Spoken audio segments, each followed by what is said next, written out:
Namaste everyone, this is Nandi. Welcome back to my channel and thank you for touching base with me again. This is part 2 of my fasting video. Today is Sunday, May 31, 2020, which means that this is day 10 of my water fast. Before I go any further, I need to say that I am not a medical doctor, so this is not a prescription or a recommendation that fasting will be a treatment or cure for any condition that you have. I'm simply sharing my experience. I've been fasting for over 25 years. Most of that has been intuitive. I have read several books and articles and watched many videos on fasting, but much of my experience has been from my own intuition. I felt a very strong sense of needing to incorporate fasting in my life from I was very young. So having gained all this experience, I'd like to share it with you, and if you can learn from it and if you can use it on your own journey, as motivation or just to get information on fasting, that would be awesome. Now, I told you last week that I would weigh every week. So I took my weight on Friday and my weight is now 150 pounds exactly. So that means I've lost 11 pounds within a week, which is very typical because normally when I fast, whether it's a water fast or coconut water fast, I typically lose between 10 and 12 pounds in the first week, maybe 6 to 8 pounds in the second week, and thereafter maybe 3 pounds. So the number of pounds that you lose gets less and less each week as you progress through the fast. From my experience and from research also, in the first week, much of those pounds represent actual water and not so much weight. You do lose fat, not so much fat. So maybe 50-50 water and fat is lost in the first week of the fast. I also told you that I would be wearing my little black dress every week so that we can see, if I'm making actual progress. Even though I'm not fasting for weight loss, but I did tell you I wanted to lose the belly fat. So let me know in the comments if you see any improvement on the chocolate belly fat. Is it going or is it staying? Alright, so I'm on day 10 and I'm going to continue, on the water fast. But I wanted to go through the different types of fasting. There is a dry fast in which you pretty much don't take anything into your mouth. No water, nothing. The dry fast can be very dangerous if you have no experience, if you don't know what you're doing, because the body does need water. But this week I took 3 days out of the fast to do a dry fast, and I think those were starting the 3rd day. From the 3rd to the 5th day was the dry fast, and then after that I continued with the spring water. I showed you my bottle of Catherine's Peak Blue Mountain spring water last week. That's the bottled water that I buy. And some persons use distilled water, some persons use rainwater, some people use tap water if they can't get anything else. So whatever you are able to get, go ahead and use that for your water fast. So there is a dry fast, the water fast. I have done the coconut water fast every year for about 4 years now. 21 days coconut water fast. I typically do that around about my birthday in April for 21 days. So there's a coconut water fast. I only drink coconut water, and I only drink the young jelly coconut, not the mature one that has a lot of flesh on the inside, which means the water is more concentrated. So when I'm doing the coconut water fast, I prefer to use the young jelly coconut. where the water is not so concentrated. There is the fruit fast, fruit juice fast, where you just drink fruit juices. And you know, if you're doing the fruit juice fast, try not to make the fruit juice too concentrated. Keep it diluted as much as possible, because you don't want to get in a lot of calories. If you're fasting, it defeats the purpose. There's also the herbal tea fast, where you only have herbal teas. And there is intermittent fasting, in which you will fast for a period within the 24-hour and eat for a period.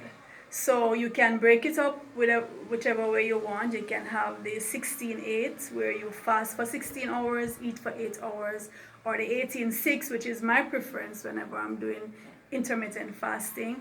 Or you can do the 12-12, you eat at dawn, you don't eat again till dusk. So whichever way you want to do it.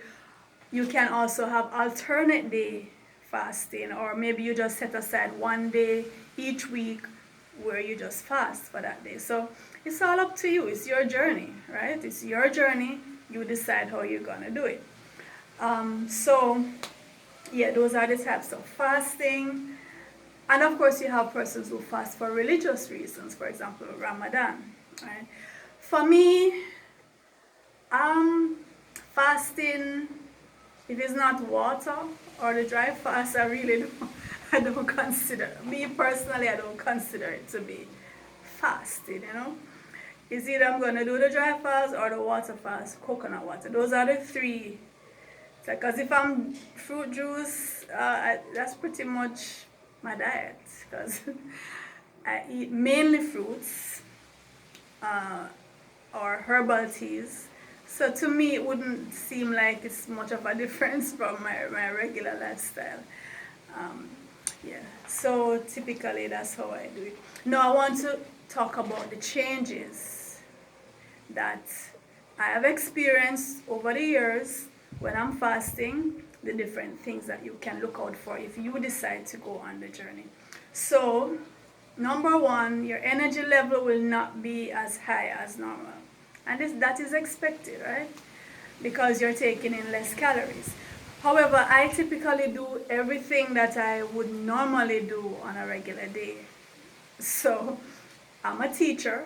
I operate a full-time school, and I will work from my regular hours from 7:30 to 3. If I have extra lessons, it goes down to 5. I'm also a writer, so I'll be up at night writing.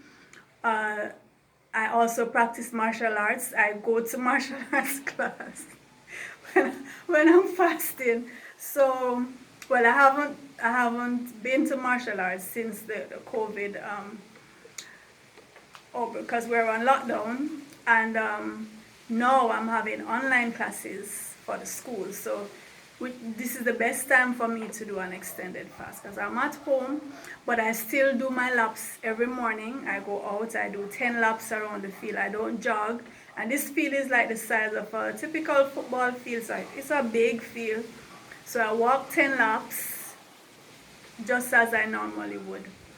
But your energy level is gonna be low. So if you're going up the stairs and you feel, you can take your time going up the stairs. You can take your time to do. If you feel a bit low in energy, just take your time. But it doesn't mean that you have to lie down in bed.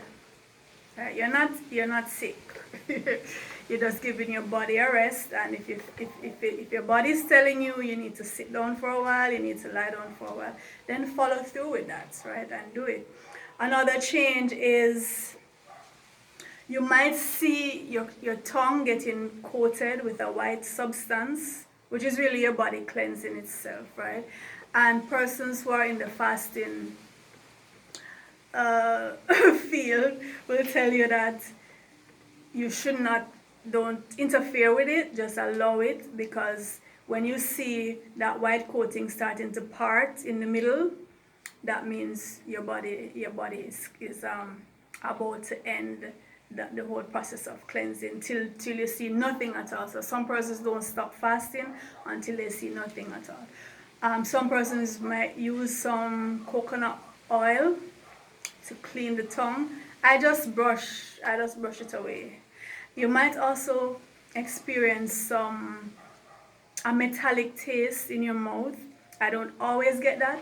It depends on how much your body needs to cleanse and when was the last time you fasted and what your diet has been. Typically, like within the first week, you will feel you'll just have this metallic taste in your mouth. It doesn't feel nice. I don't like it, and luckily, I have not experienced that this time around. Also, you might have foul breath because of the whole cleansing process. Your body is releasing gases and all kind of stuff. So again, just you might have to brush more frequently. Or just don't stand too close to persons when you're talking. Alright, and for the first couple days, you might experience more frequent urination. I find for me, for the first couple days, I want to pee a lot. And like I said, it's your body shedding extra water. So, of course, there is also weight loss. And like I said, typically 10 to 12 first week, 6 to 8 second week, and 3-4 pounds for the weeks after that. Because your body, at that time, your body is saying, okay, wait, I need to conserve, trying to find a way not to lose. So your body is extremely intelligent. So after 3 weeks, it's saying, what's happening here? We need to conserve. And so you're not going to lose as much as quickly. But you will still continue to use, because especially if you're just as active. But this is in no way starvation. Starvation, because your body will burn first the glucose that it has, and then the stored sugars, and then it will go to burning fat. So only after that will your body start burning the protein, which is when it will become dangerous. So you would know before then, because you will still see the signs, you start feeling it. So starvation is a totally different thing from fasting. Fasting is cleansing, it gives you clarity, and it uses up all the waste things floating around in your body that is burnt for energy before your body will start eating its organs, its tissues, right? So it's very conservative in that respect. Highly intelligent body you have, right? So you need to trust your body. And okay, so you'll also experience body odor a bit higher than normal, which simply means you just might have to take more showers. So you might be funkier, might have a funky odor because it's cleansing. So it's better for it to come out than stay in, right? So just move it away as it comes out. Just shower more, and you'll be fine. You might also not pass any stool if it's a water fast, coconut water fast. So what I recommend is that prior to the fast, like a couple days, you eat lots of fruits and drink lots of water to try and get the feces out before the fast begins, because when you start fasting, you might not be passing any stool for the duration of the fast, depending on how long, or maybe a week will go before you pass stool. And it's very important when you're breaking the fast to break the fast with something very gentle. Don't put anything heavy in your stomach. This, you will die. You might die from this. So be very careful. You can't break your fast and be eating a sandwich, a burger, rice. No. You have to be gentle on your stomach, because remember, your stomach now has to adapt now to the changes, the physiological changes. So you can eat papaya, mangoes, some diluted fruit juice, some soup, nothing too heavy for the couple, depending on how long the fast is, a day or two, or even longer than that. If it's a 3-week fast, then several days after the fast, you just eat light, dainty little things until your stomach and your whole digestive tract readjust itself.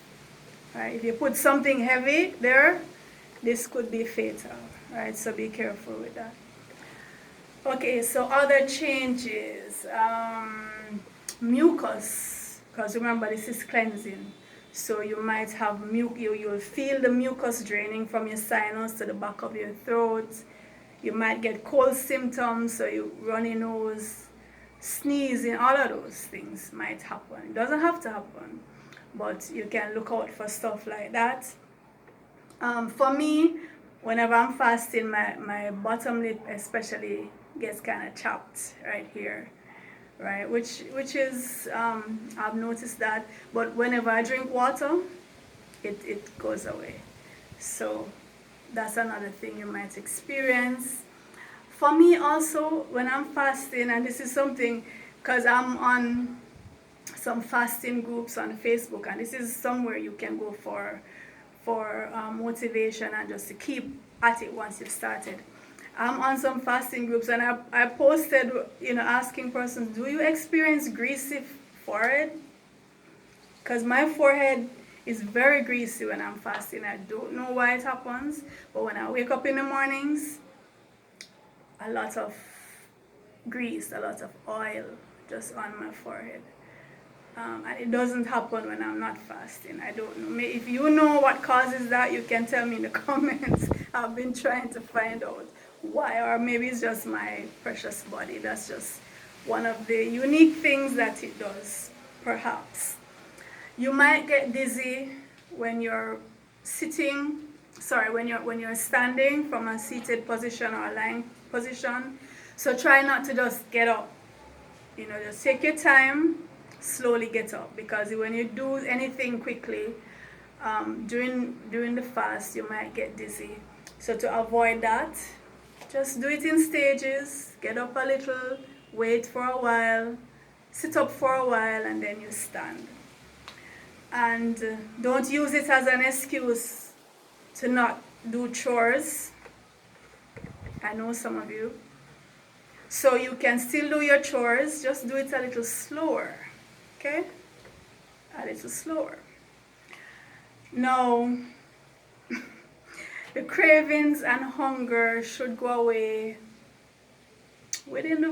for me, I don't get hungry or cravings when I'm fasting, but like I said, I've been fasting for a very long time. When I just started, I was hungry, I was craving everything. So I know it's difficult when you're just starting. Right now, I can just go straight into the fast.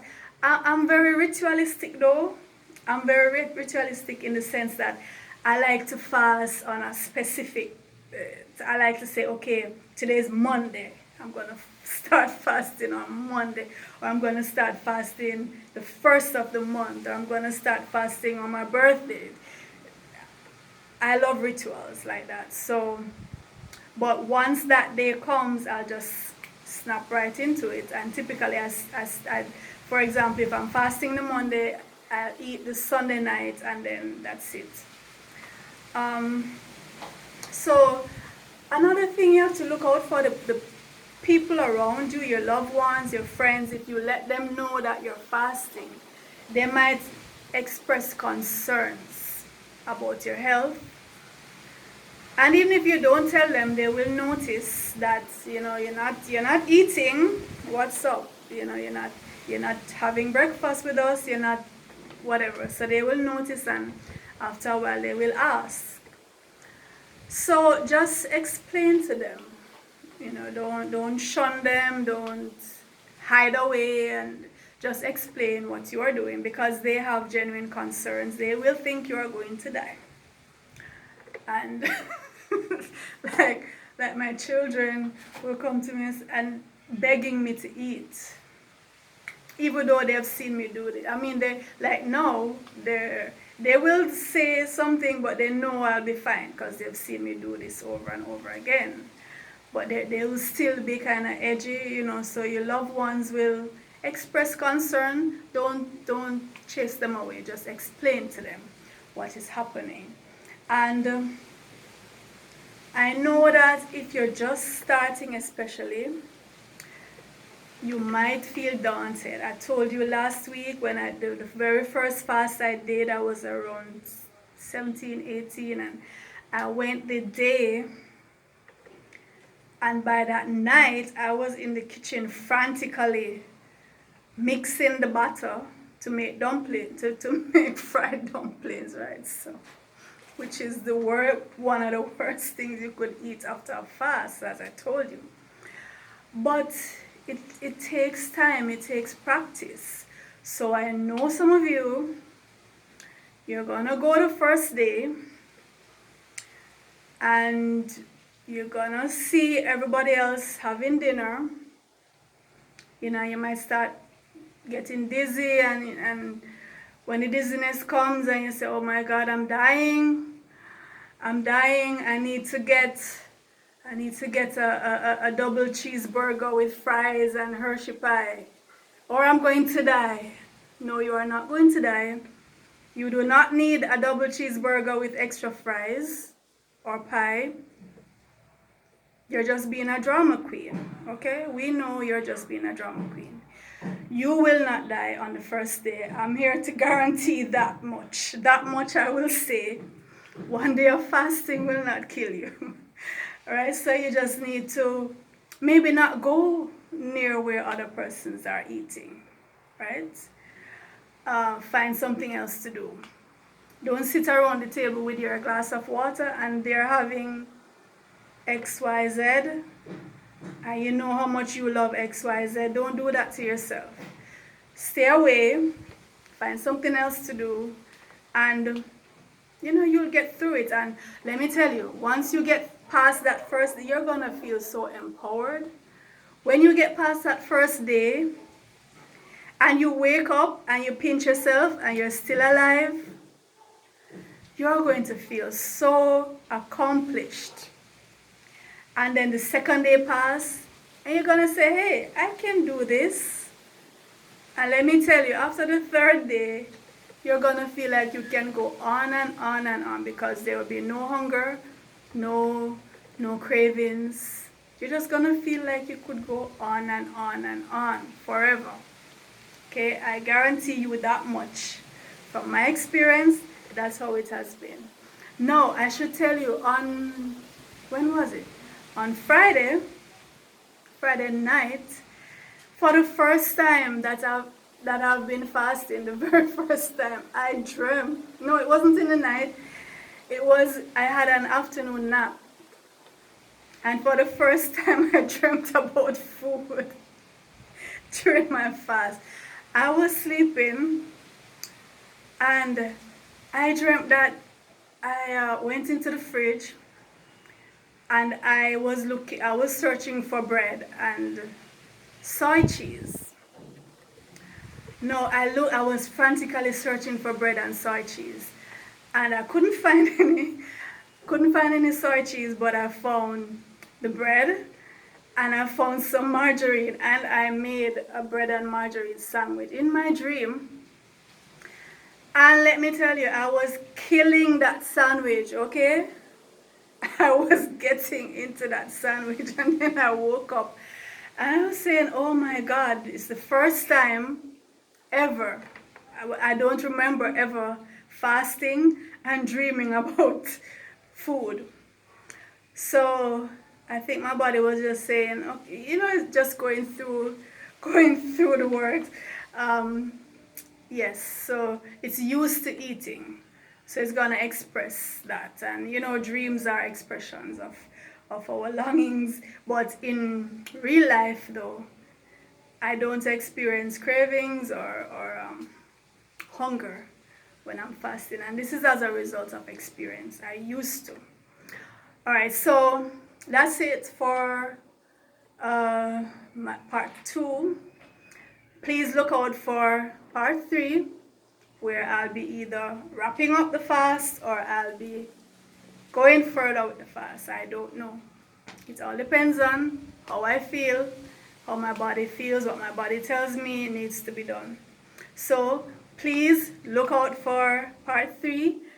Please, if you have not already done so, please subscribe to my channel and click like Click share for those who the video might help. Those who you know are on this kind of journey, you know, those spiritual people.